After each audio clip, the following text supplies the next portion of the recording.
Hello friends, मैं अभिषेक कुमार समृद्धि IAS के online platform पे आप सभी का स्वागत करता हूं, अभिनंदन करता हूं। दोस्तों, एनआईएस डेट के अभ्यर्थियों के लिए ट्रांसफ़र पिटीशंस को लेकर के एक बड़ा अपडेट जो है दोस्तों निकल करके सामने आ रहा है, जिसके बारे में बात करूंगा। पिछले 2-3 दिन से जो है एनआईएस डेट के जो कैंडिडेट हैं वो लगातार हमें कॉल और मैसेज कर रहे हैं कि सर इसको लेकर के क्या अपडेट है, क्या एनआईएस डेट को सुप्रीम कोर्ट में जो ट्रांसफ़र पिटीशन गया है उससे जो है जीत मिल चुकी है, यानी जीत मिलने की संभावना है जो बढ़ चुकी है, या फिर ये केवल एक अफवाह के तौर पर जो है फैलाया जा रहा है। तो इसको हर एक पॉइंट पर हम चर्चा करेंगे। साथ ही हम आपको बताएंगे कि ट्रांसफ़र पिटीशन को सुप्रीम कोर्ट में जो सुनवाई होने वाली है, अगली सुनवाई, उसको लेकर के सारे स्टेट्स के जो स्टूडेंट्स हैं उन सबको एक होने की जरूरत है। कितने लोग जो है वो एकजुट हो पाए हैं, इसको लेकर के क्या जो है आगे कर रही है। पप्पू सर का जो इंटरव्यू आया था उसमें उन्होंने क्या बताया था, इस हर एक पॉइंट पर जो है दोस्तों हम चर्चा करने वाले हैं और आप सभी को बताएंगे कि एनआईएस डेट के अभ्यर्थी को आगे से किस तरह से जो है वो अपनी लड़ाई लड़नी है। तो सबसे पहले दोस्तों, अगर आप इस चैनल पर नए विजिट कर रहे हैं तो इस चैनल को सब्सक्राइब कीजिए, लाइक कीजिए, कमेंट कीजिए और ज़्यादा से ज़्यादा शेयर कीजिए कि जब भी कोई नया अपडेट एनआईएस मान्यता को लेकर के सुप्रीम कोर्ट से आए या फिर गवर्नमेंट के स्तर पर कोई बड़ा कदम अगर उठाया जाता है एनआईएस डेट के अभ्यर्थियों के लिए, तो जो है दोस्तों आपको आसानी से और शीघ्रतापूर्वक जो है प्राप्त हो सके, क्योंकि सबसे ऑथेंटिक खबर एनआईएस डेट को लेकर के जो है दोस्तों आपको यहाँ से दी जाती है।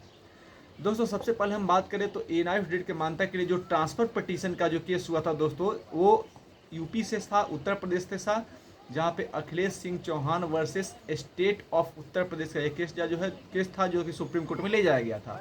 और उस केस को जो है दोस्तों वहाँ पे एक्सेप्ट कर लिया गया और साथ ही कोर्ट के द्वारा जो है ये कहा गया कि अब इस एनआईएस डेट मान्यता को लेकर के जितने भी हाई कोर्ट में कोई भी केस किया जा रहा है तो उस केस पर जो है स्टे लगाया जाता है और अब इसकी सुनवाई जो है सुप्रीम कोर्ट में होगी। अब दोस्तों वहाँ से जो है जैसा कि एडवोकेट का राय लिया गया था, एडवोकेट ने ऐसा कहा था कि अब सारे स्टूडेंट्स यानी कि देश भर के ये कि देखिए ये लड़ाई जो है वो केवल और केवल एक या दो स्टूडेंट्स की नहीं रह गई है।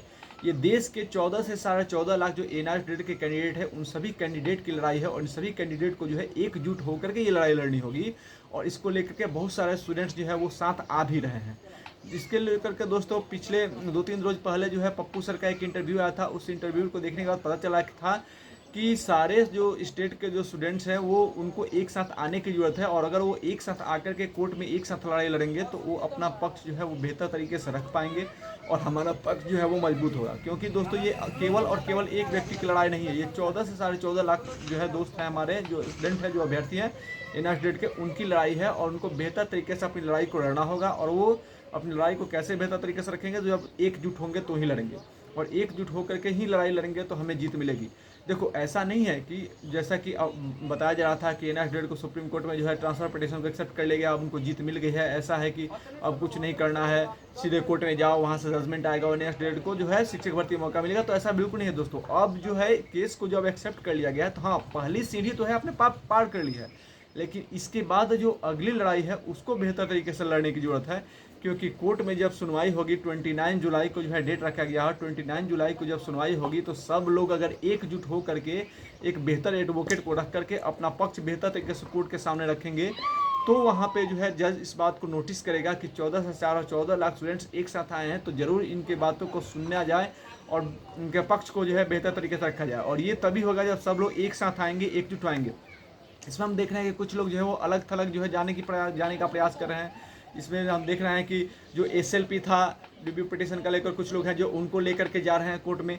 तो देखो ये वो अलग चीज़ है, रिव्यू पिटीशन अलग है, ट्रांसफर पिटीशन अलग है। पहले आप सभी ट्रांसफर पिटीशन में एकजुट होइए और ट्रांसफर पिटीशन में एक से जुट होकर के सुप्रीम कोर्ट में लड़ाई लड़िए। रिव्यू पिटीशन के साथ वो अलग है, रिव्यू पिटीशन का जो मामला है वो अलग है और ट्रांसफर पिटीशन का मामला जो है अलग है। और ट्रांसफर पिटीशन से इसलिए हम सभी को उम्मीद है क्योंकि ये जो है बिल्कुल अलग है। यहाँ पे जो है रिव्यू पिटीशन का कहने का मतलब ये हुआ कि जो कोर्ट ने एक बार अपना निर्णय लिया है उसी को रिव्यू करने की बात की जा रही है। लेकिन ट्रांसफर पिटीशन का जो है जो पिटीशन का जो केस है उसको ये वो एकदम अलग केस है और उसको बेहतर तरीके से यानी कि शुरू से देखना है। तो इसलिए हम लोगों को जो उम्मीद है वो सबसे ज़्यादा ट्रांसफर पिटीशन को लेकर के है और जितने भी सारे स्टूडेंट्स हैं उन सबको भी जो है ट्रांसफर पिटीशन से उम्मीद है। हम भी इनमें भी जो है इसको लेकर के जो है उम्मीद है। तो दोस्तों ट्रांसफर पिटीशन को लेकर के ये अपडेट है कि जितने भी स्टूडेंट्स हैं 14 से 14 लाख, उन सभी को जरूरत है कि वो एकजुट हो जाए और एकजुट होकर के सुप्रीम कोर्ट में लड़ाई लड़े तो उनकी जीत की संभावना जो दोस्तों प्रबल है और सुप्रीम कोर्ट से ही हमको न्याय मिलने की जो है उम्मीद है। तो दोस्तों हम एक बार फिर से आप सभी को ये कहेंगे कि आप सभी एकजुट होइए ट्रांसफर पिटीशन के लिए और एक साथ होकर के जो है लड़ाई लड़िए। इसकी अगली सुनवाई जो है 29 जुलाई को सुप्रीम कोर्ट में होने वाली है और वहाँ से न्याय मिलने की संभावना दोस्तों जो है वो प्रबल है। तो इसके बाद जब भी कोई अपडेट आएगा आपके साथ जरूर शेयर करेंगे दोस्तों। धन्यवाद।